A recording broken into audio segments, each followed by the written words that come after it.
D&D 5e's attunement rule exists for a reason, and it's very important, but maybe you don't need it in your games depending on how you run your games. Attunement exists to limit the number of magic items that a single creature can have equipped. Specifically, magic items that either shouldn't be stacked, because stacking a whole bunch of them would cause problems, or magic items that introduce some complicated mechanic that slows down the game in some way.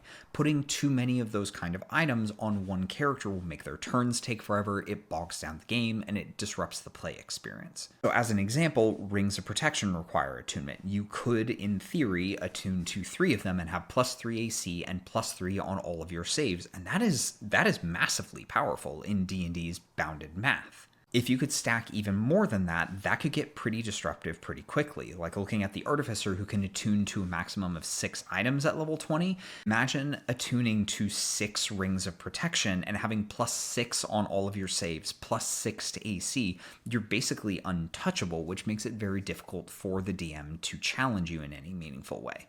So attunement is meant to prevent that, or at least try and discourage it, because there's always exceptions to everything, there's always ways around things. Players will always find them, I will help. Second option is, again, to prevent overly complex items from bogging down the game. Thinking of examples, a lot of magic staves require attunement. A lot of items which have active abilities like weapons or armor or the new Thayan spell tattoos, like those all require attunement because they give you some new option that can bog down the game in some way. And attunement is there to prevent those from running wild and knocking over the game. It's entirely possible that you can run D&D without attunement, especially if you just don't give out a ton of those items. Like if you as the Dungeon Master are just, yeah, I'm not going to give out a bunch of items that slow down the game, but everyone can have stuff with like passive effects and things that they're not going to use in combat, and the game works just fine if you do that. The game technically works if you don't use magic items at all.